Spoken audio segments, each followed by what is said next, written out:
Fala galera, sejam bem-vindos a mais uma videoaula. Dessa vez vamos falar um pouquinho sobre conjuntos numéricos para finalizar esse tópico de conjuntos.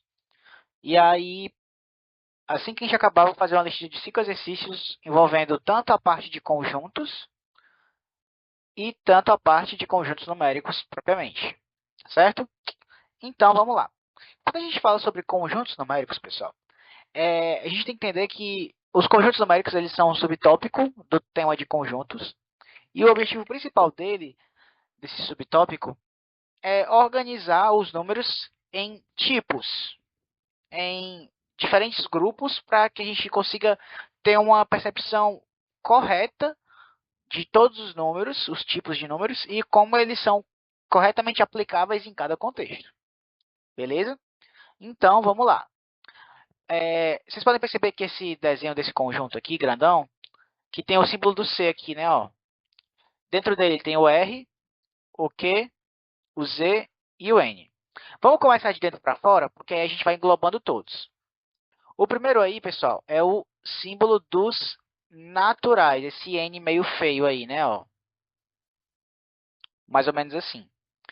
Esse aqui representa os números naturais.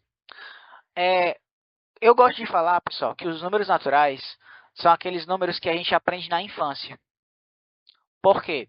Porque é os números que a gente aprende no jardim de infância, aqueles que a gente conta. 0, 1, 2, 3, 4, 5, 6, 7 e assim por diante. Detalhe principal: os naturais eles não têm sinal. Ou seja, não tem positivo e negativo. É simplesmente um número sem sinal. Beleza? Outra coisa que eles não têm é parte decimal. Então, eles não possuem parte decimal.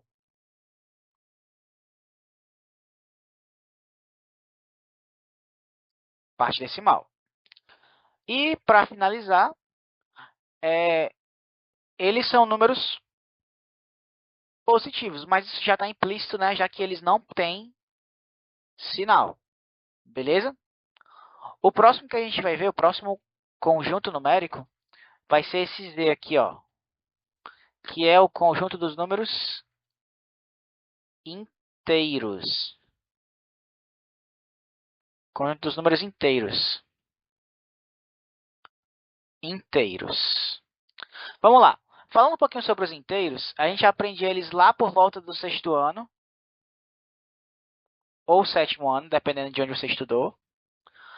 E, basicamente, eles são os números naturais, só que tem um acréscimo, tem os números negativos também. Então, a gente tem, por exemplo, menos 2, menos um. E aí tem também os normais que a gente já tinha, né? Os naturais. 0, 1, 2, 3, 4, 5 e assim por diante. Detalhe importante. Aqui os números eles têm sinal. Ah, professor, mas aqui o 1 ele também ele é positivo, mas ele está sendo positivo aqui, né? Aí é que tá. Antes aqui o 1 estava sem sinal e nem tinha sentido botar sinal porque não existia números com sinal negativo.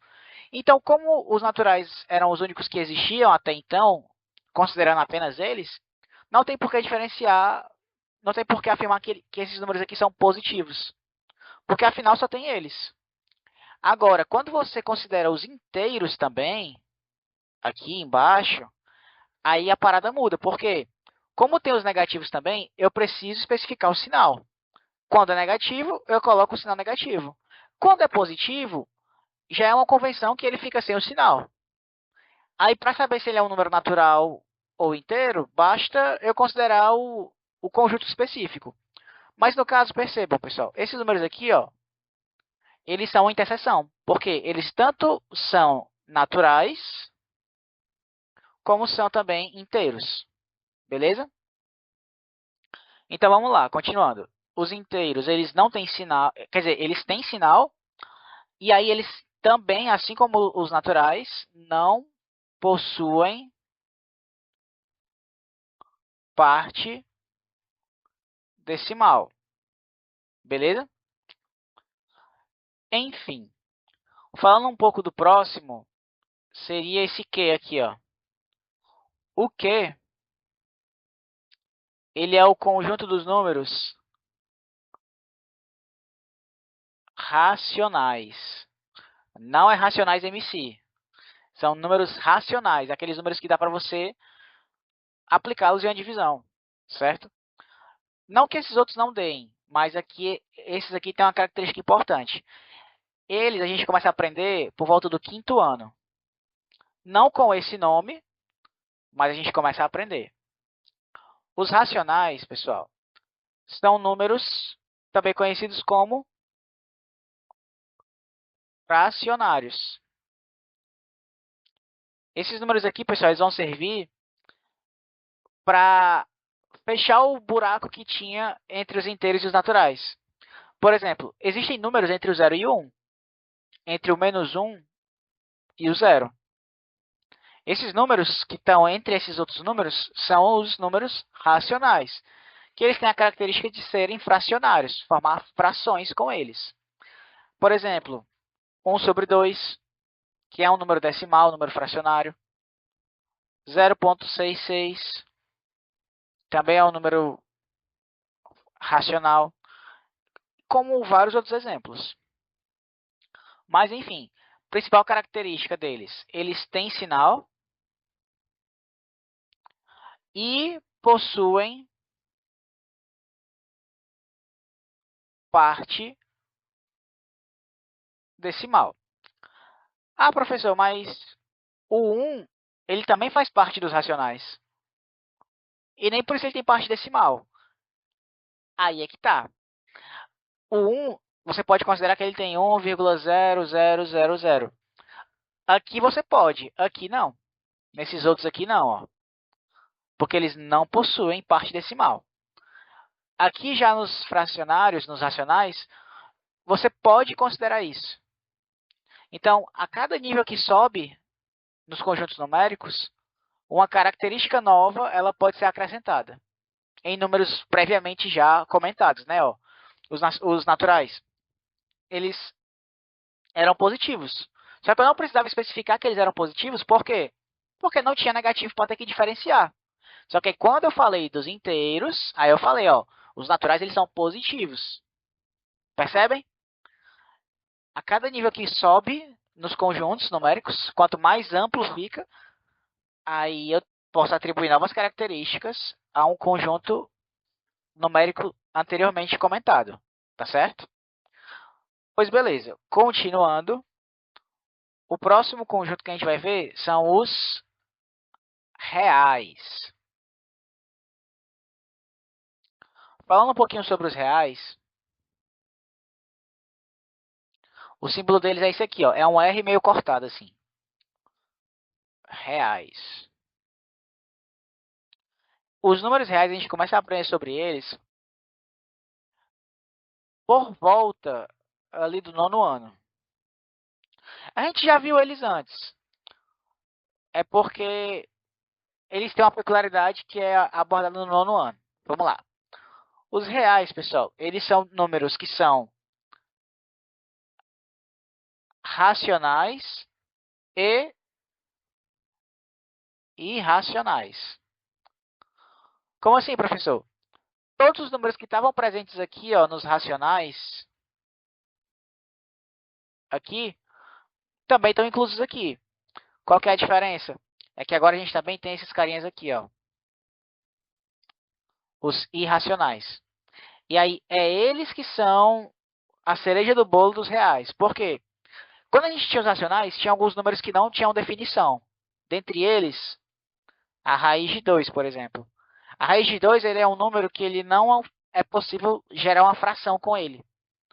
Porque isso aqui em forma decimal seria 1,41 e lá vai pedrada. Várias casas decimais, infinitas. Outro exemplo seria o π, né? Que tem infinitas casas decimais também, ó. 3,14159,265 e por aí vai. Não teria como definir o π nos racionais. Agora que eu considero os números reais, e aí inclui os irracionais, aí esses carinhas aqui ganham espaço. E esses são ótimos exemplos de números reais. O π, o raiz de 2. Outro exemplo seria o número de Neper, né? O número de Euler, que é 2,71 e continua também. Outro número que também não teria como gerar uma fração com ele. Aí a pergunta que eu faço é a seguinte: e as dízimas periódicas? Elas são o quê? Racionais ou irracionais? Deixa eu ir de reflexão para vocês. E aí é aquele esquema. No final da aula eu volto aqui e comento.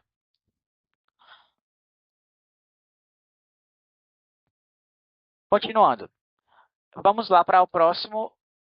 E para fechar esse aqui agora, o último conjunto numérico que a gente vai ver hoje, que é o conjunto dos números complexos. Esse nível de conjunto numérico, ele é o maior que existe. O símbolo dele é esse. É um C com um tracinho estilizado. São os números complexos. Esses números aqui a gente começa a ver no ensino médio mesmo. A gente termina o ensino fundamental vendo os números reais. Aí quando começa o ensino médio, a gente vê os números complexos. Esse conjunto dos números complexos englobam os números reais, que é o nível anterior, que a gente acabou de ver, certo? Aqui, ó, a gente viu eles agora há pouco, e os números imaginários. Explicando um pouquinho sobre isso, quando a gente via, por exemplo, equações de segundo grau, por exemplo, x ao quadrado mais 4x mais 4, a gente resolvia isso fazendo x igual a menos b mais ou menos a raiz de delta sobre 2a. Aí o delta, ele só podia ser maior que zero ou igual a zero. Se o delta fosse menor que zero, a gente dizia que não tem solução. E aí tinha outra palavrinha, real. Ou seja, não existe uma solução no conjunto dos números reais para esse delta negativo. E aí os números imaginários eles vão entrar para suprir essa carência. Para que agora a gente consiga resolver equações quadráticas, enfim, ou com raízes negativas. Beleza? Aí vamos lá. Falando um pouquinho deles, os números complexos eles possuem parte real, mais a parte imaginária. A parte real é o que a gente já conhece. É o π. São todos os números que estão dentro dos números reais. A parte imaginária são números que têm raiz quadrada negativa. Então, por exemplo, raiz quadrada de menos 16, a gente pode separar ela deixando raiz de 16 vezes a raiz de menos 1. Raiz de 16, todo mundo sabe que é 4. Porque 4 vezes 4 dá 16. E aí, ó, esse carinha aqui, ó, raiz de menos 1, ele agora ganhou um nome. I, um número imaginário. E aí, eles que vão gerar os números imaginários. Que aí podem ser imaginários puros, que só tem parte imaginária, ou os números complexos, que aí tem parte real e parte imaginária.